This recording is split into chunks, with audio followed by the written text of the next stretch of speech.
Hello साथियों, मैं V L लोना मेरे यूट्यूब चैनल स्टडी टाइम में आपका हार्दिक स्वागत करता हूं। हम हिंदी साहित्य का इतिहास पढ़ रहे हैं और ये जो फर्स्ट ग्रेड की जो क्लासें चल रही है जिसके अंदर हम संपूर्ण फर्स्ट ग्रेड कोर्स करेंगे। हिंदी साहित्य का इतिहास, काव्य शास्त्र, व्याकरण, इसके अलावा जो महत्वपूर्ण जो रचनाएं दे रही उन सभी का यानी फर्स्ट ग्रेड से संबंधित जो संपूर्ण कोर्स है। तो आप चाहे फर्स्ट ग्रेड की तैयारी कर रहे हो या सेकंड ग्रेड की कर रहे हो या जैसे थर्ड ग्रेड की कर रहे हो, टीजीटी, पीजीटी, नवोदय, किसी भी एग्जाम की तैयारी कर रहे हो जिसके अंदर आपके हिंदी सब्जेक्ट है, तो आप मेरे चैनल से नियमित जुड़ सकते हो। वीडियो पसंद आती है तो इसको लाइक करिए, अपने दोस्तों के साथ में भी इसको शेयर करिए। आज हम इस क्लास के अंदर पढ़ेंगे कि सूफी जो काव्य धारा है, उस सूफी काव्य धारा का भारत में प्रचार प्रसार कैसे हुआ, यानी जो भारत में इसको फैलाने का काम है किस प्रकार। जिस प्रकार संत काव्य था, तो जो भक्ति थी वो दक्षिण भारत में थी, उसको उत्तर भारत में लाने का काम रामानंद ने किया था। उसी प्रकार जो सूफी काव्य धारा ये विदेशों में थी, बाहर थी, तो इसको भारत में इसका प्रचार प्रसार कैसे हुआ, भारत में ये कैसे आई, तो उसके बारे में हम देखेंगे। अगर वीडियो पसंद आती है तो इसको लाइक करिए, चैनल पे नए हो तो चैनल को सब्सक्राइब जरूर कर लें। किसी भी प्रकार का डाउट, कंफ्यूजन रहता है तो आप मेरे को कमेंट कर सकते हैं। अब देखिए, शुरुआत करते हैं हम कि सूफी जो काव्य है, सूफी मत का भारत में प्रचार प्रसार। तो अबुल फजल की आईनी अकबरी में 14 संप्रदाय माने गए, जिनमें से भारत में 5 संप्रदाय है। यानी अबुल फजल है, उस अबुल फजल की एक रचना है आईनी अकबरी, उसके अंदर 14 संप्रदाय माने गए। यानी सूफियों के कितने संप्रदाय थे? 14 संप्रदाय थे जो आईनी अकबरी में लिखा हुआ। उनमें से जो 5 संप्रदाय वो हमारे भारत में चलते हैं। कौन से? पहला है चिश्ती संप्रदाय, जो ख्वाजा मोइनुद्दीन चिश्ती 12वीं शताब्दी में इसका जो प्रारंभ हुआ। तो ख्वाजा मोइनुद्दीन चिश्ती की जो दरगाह हमारे अजमेर में बनी हुई है, अजमेर में बनी हुई है, ऐसा माना जाता है। जो मोहम्मद गोरी थे, उस मोहम्मद गोरी के साथ में एक ख्वाजा जो मोइनुद्दीन चिश्ती है वो उनके साथ में आए थे और आकर यहाँ भारत में रहने लगे। तो जो चिश्ती संप्रदाय, इन्होंने ख्वाजा मोइनुद्दीन चिश्ती ने इसकी स्थापना की है। कादिरी जो संप्रदाय है वो अब्दुल कादिर ने 15वीं शताब्दी में की है। सूरावर्दी संप्रदाय वहाउद्दीन जकारिया जो 13वीं शताब्दी में की है। नक्शबंदी संप्रदाय उसने अब्दुल फारूकी है जो 16वीं शताब्दी में, और सत्तारी संप्रदाय उसके अब्दुल सत्तार है। तो ये जो 5 संप्रदाय हमारे भारत में सूफियों के चलते हैं और ये मोस्ट है, इनसे संबंधित क्वेश्चन एग्जाम में कई बार पूछा जा चुका है, तो ये सारे आप अच्छे से याद कर लेना।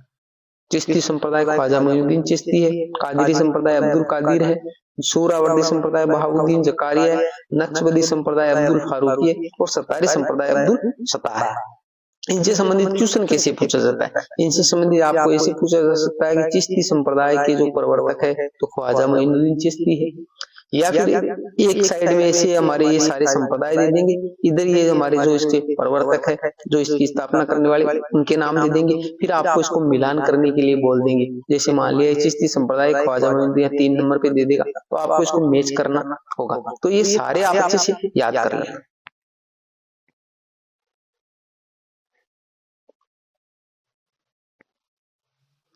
आगे हमारा है संत मत व सूफी मत में अंतर, यानी जो संत का जो मत था, संतों का जो मत था और जो सूफियों का मत था, इनमें क्या अंतर था।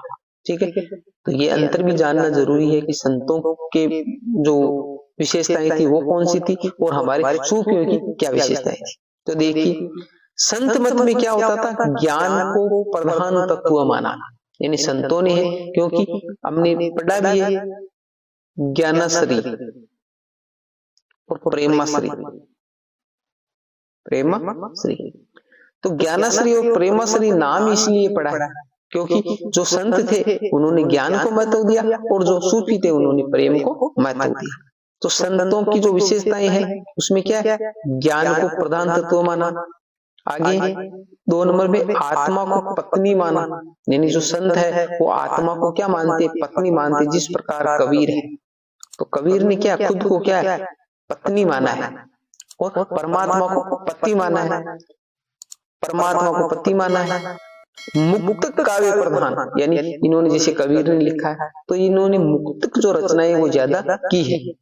भाषा इसकी पंचमेल खिचड़ी है। पंचमेल नाम किसने दिया? श्याम सुंदर दास ने दिया है। संदूकड़ी भाषा नाम किसने दिया? आचार्य रामचंद्र शुक्ल ने दिया। शैली कौन सी थी? पद्य शैली थी, यानी पद्य शैली के अंदर इन्होंने रचना की है। छंद की बात करें तो दोहा, कवित्त, सविया, जो इसके अंदर छंदों को काम में लिए ज्यादा छंद, दूसरे भी छंद काम में लिए पर ज्यादा छंद है, दोहा है, कविता है और सवैया है। उलटबाशियों का प्रयोग किया है और हिंदू जाति ज्यादा है।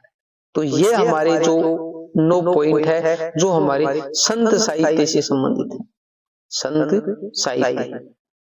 संत साहित्य से संबंधित ये हमारे 9 पॉइंट है। इसको आपको अच्छे से याद रखना। ज्यादा इसके अंदर कोई अलग बात है नहीं, जो पीछे हमने पढ़ा है वही चीजें थी। ज्ञान को प्रधान माना, आत्मा को पत्नी माना, परमात्मा को पति माना, मुक्त काव्य है, भाषा पंचमेल खिचड़ी, शैली पद्य है, छंद, दोहा, कवित्त, सवैया है, उल्टबाशियां और हिंदू जाति ज्यादा है। तो ये सारी चीजें हम पीछे पढ़ के आए हैं। अब ये तो थे संत, और अब जो सूफी थे उन सूफियों की क्या विशेषताएं वो भी देख लेते हैं। सूफियों के अंदर है कि सूफी मत, तो इसमें उन्होंने ज्ञान को महत्व दिया, इन्होंने प्रेम को प्रधान तत्व माना, क्योंकि ये प्रेम को ज्यादा मानते थे। सारी जो रचनाएं वो प्रेमिकाओं के नाम पर है।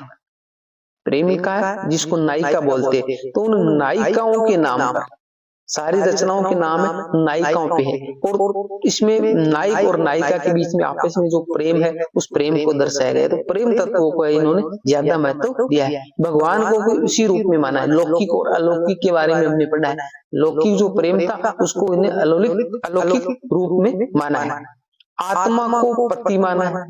वहां पर क्या है, संतों ने आत्मा को क्या माना? पत्नी माना। यहाँ पर इन्होंने आत्मा को पति माना है और परमात्मा को पत्नी माना, यानी उसका उल्टा हो गया। वहां पर ज्ञान था, इधर प्रेम है। वहां पर आत्मा को पत्नी माना गया, यहाँ पर आत्मा को पति माना गया। वहां पर परमात्मा को पति माना गया, यहाँ पर परमात्मा को पत्नी माना गया। तो बिल्कुल उल्टा है। प्रबंध काव्य पर प्रधान, वहां पर मुक्त काव्य था, यहाँ पर प्रबंध काव्य। भाषा यहाँ पर अवधि है, वहां पर क्या पंचमेल खिचड़ी थी।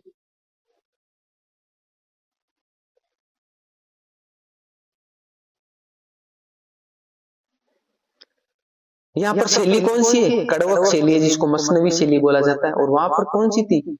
कवित्त, सवैया, दोहा, छंद, दोहा चौपाई है।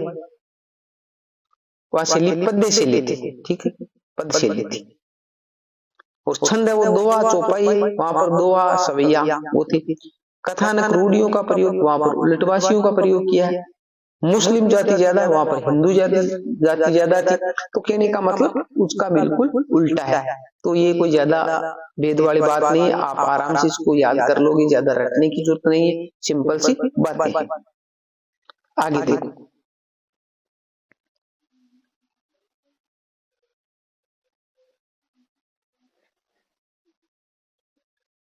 आचार्य रामचंद्र शुक्ल ने सूफी मत को फारसी मसनबियों से प्रभावित माना है। यानी आचार्य रामचंद्र शुक्ल है, आचार्य रामचंद्र शुक्ल का मानना है कि जो सूफी मत है वो फारसियों की जो मसनवी है, फारसी जो मसनवी है उनसे प्रभावित है। यानी फारसी जो मसनवी है उनसे ये निकला है, आया है। ये मानना है आचार्य रामचंद्र शुक्ल का, जो सूफी मत के बारे में। सूफी मत को क्या माना है? फारसी मसनवियों से प्रभावित माना है।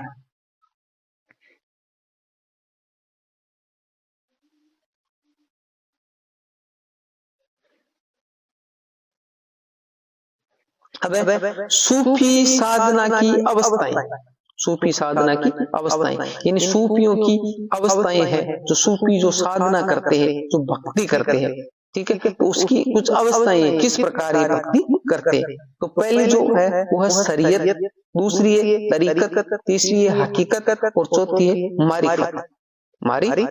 तो इनको अलग अलग हम देख लेते हैं कि शरीयत क्या है। शरीयत में क्या? धर्म ग्रंथों के विधि निषेधों का सम्यक पालन करना, यानी धर्म जो ग्रंथ है उसके जो विधि कानून बने हुए, उनके जो संबंध में जो निषेध मना किया गया है तो उनको हमें पालन करना है। पहली जो अवस्था क्या है कि जब भी हम सूफी साधना करते हैं तो पहली अवस्था वो है कि जो धर्म ग्रंथों में जो चीजें वर्णित है और जिस चीजों का उन्होंने मना कर रखा है उनका हमें पालन करना है। तरीकत का मतलब होता है शुद्ध हृदय से ईश स्मरण व ध्यान करना, यानी बिल्कुल छल कपट से दूर होकर निस्वार्थ भाव से भगवान की ध्यान करना, उसका स्मरण करना शुद्ध हृदय से। ये आता है तरीकत में। फिर है हकीकत। हकीकत में क्या है? भक्ति के प्रभाव से सत्य का सम्यक बोध, यानी जो भक्ति हमने की है, भगवान की जो साधना की है, तो सच्चे हृदय से हमें भक्ति करनी है और एक सत्य का बोध, सम्यक बोध, यानी सत्य के हिसाब से हमें जो भक्ति को अच्छे से करना है और जो सत्य है उसको प्राप्त करना है।